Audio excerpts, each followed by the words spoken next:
Hey everyone, so as you can see on my channel, I uploaded 9 videos on Arizona Sunshine 2. So today is the day that I go over the pros and cons. These are my opinions and I wouldn't consider this to be a review. These are just elements that I like or dislike about the game, or just pros and cons. Now, the developers and publishers of the original Arizona Sunshine are Vertigo Games and Jaywalkers Interactive. The original Arizona Sunshine came out in December 2016. I remember playing this game around 2018 for the first time at a VR center with one of my friends in Laval around Montreal in Canada. I also played this original Arizona Sunshine VR game with my brother around the same year. Vertigo Games has greatly improved on the original with this one, Arizona Sunshine 2, which was released in December 2023. So now, here are 6 things I like about Arizona Sunshine 2. Number 1. I really like that there are enough game settings to suit our preferred gaming experience. For example, the tutorials can be turned on or off. Climbing can be skipped. We can move through the campaign by walking or running smoothly, or by teleporting, which is the teleport mode. There's a grip mode for firearms handling, which can be put on toggle or manual mode. And in manual mode, it's possible to turn on or off a sub-setting to allow gun throw, which allows us to throw out firearms into the world. There's also a weapon weight setting.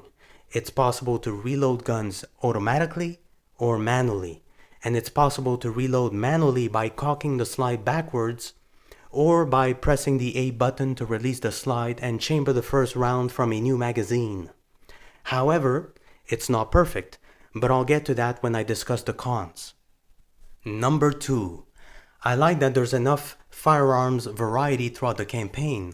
I was surprised by the great diversity of the campaign after chapter 10, and more or less the last 5 chapters, especially in the adventure difficulty. I really like the flamethrower after the second half of the campaign. Number 3. I like the addition of a dog companion throughout almost the entire campaign compared to the original Arizona Sunshine.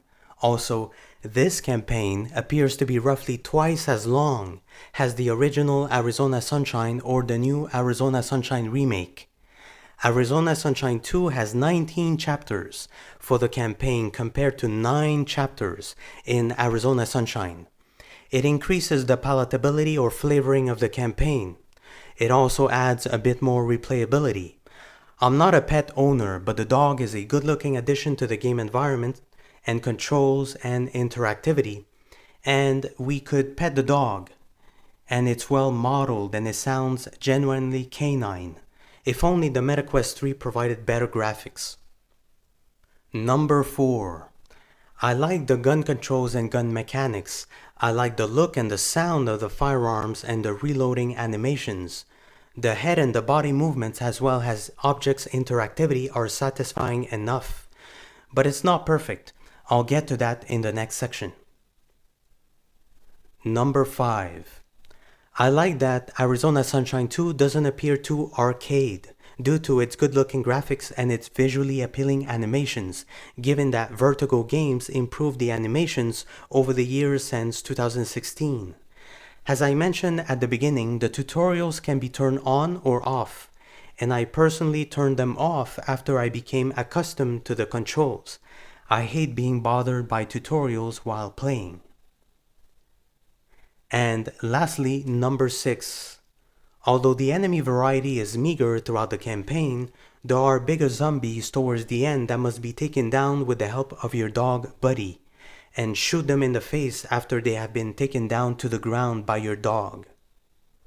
Now, here are 6 things I don't like about Arizona Sunshine 2.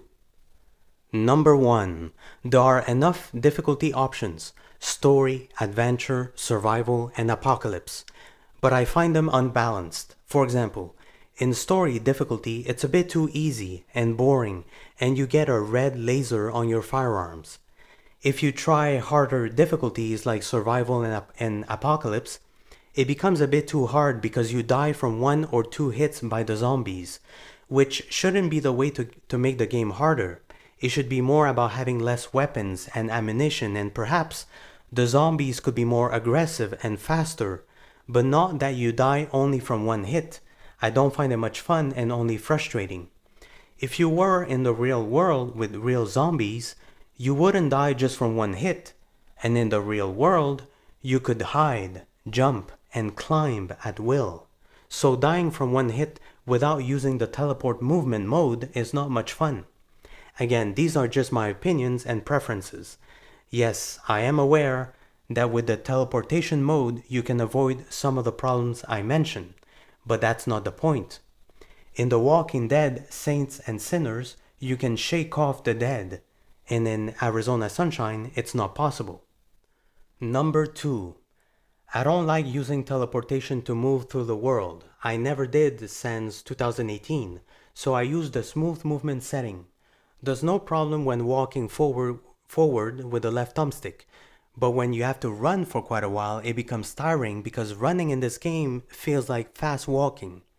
When you die and you have to restart over again at a checkpoint and rerun through the same long hallways and long paths again and again, it becomes irritating to the left thumb.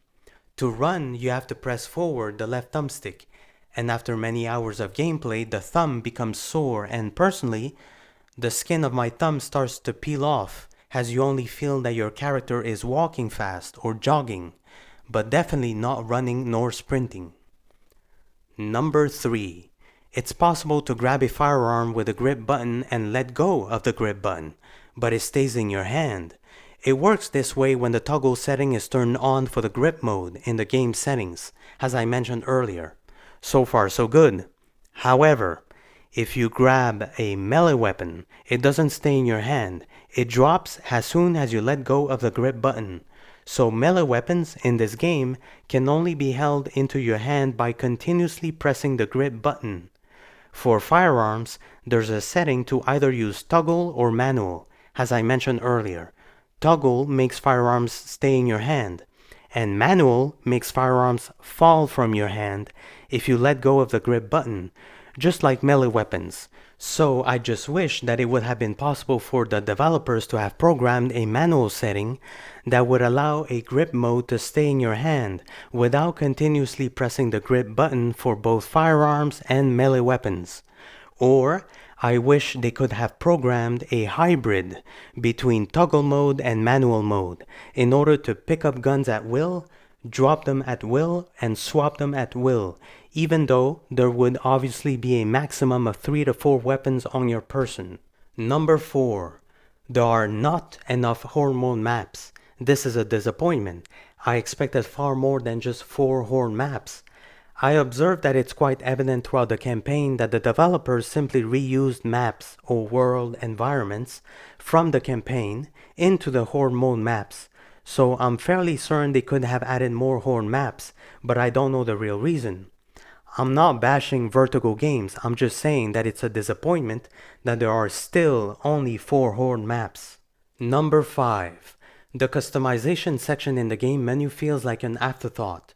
I'm not saying that it has to be like GTA 5 or Cyberpunk 2077, but the customizations of your character's hands, the watches, your dog's vest, and the weapon charms are meager and found wanting. In fact, there are more weapon charms customization choices than dog vests or watches or hands, or should I say gloves.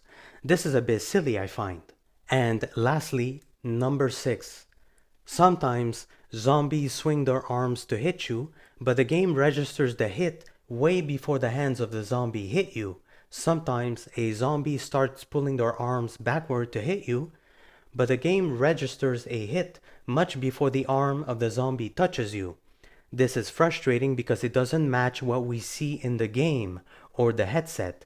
The opposite is also true. Sometimes I hit a zombie with a melee weapon and it doesn't register. It registers only as if I would have pushed the zombie, or as when we throw an object at a zombie and the zombie tumbles backwards and it doesn't damage the health of the zombie.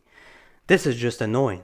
So in conclusion, an improvement that I would like Vertigo Games to bring to potentially future Arizona Sunshine VR games would be the ability to have a manual grip mode without having to continuously press the grip button like melee weapons.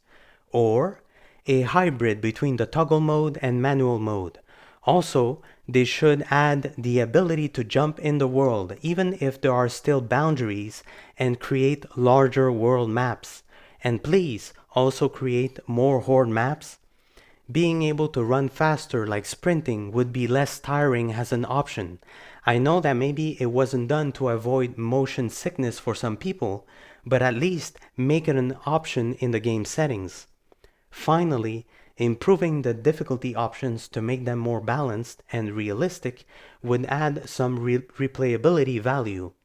In The Walking Dead Saints and Sinners, it's possible to shake off zombies or the dead. You wouldn't die right away by taking damage. Vertigo games should consider this because the zombies in their games don't resemble the zombies we know from the movies, where it's possible to shake off or push back or punch or wrestle with zombies. But overall, Arizona Sunshine 2, in my opinion, was worth my money. Despite what I don't like, Arizona Sunshine 2 is a keeper, and I'll continue playing it from time to time. Alright everyone, thank you for listening and stay tuned for Arizona Sunshine Remake.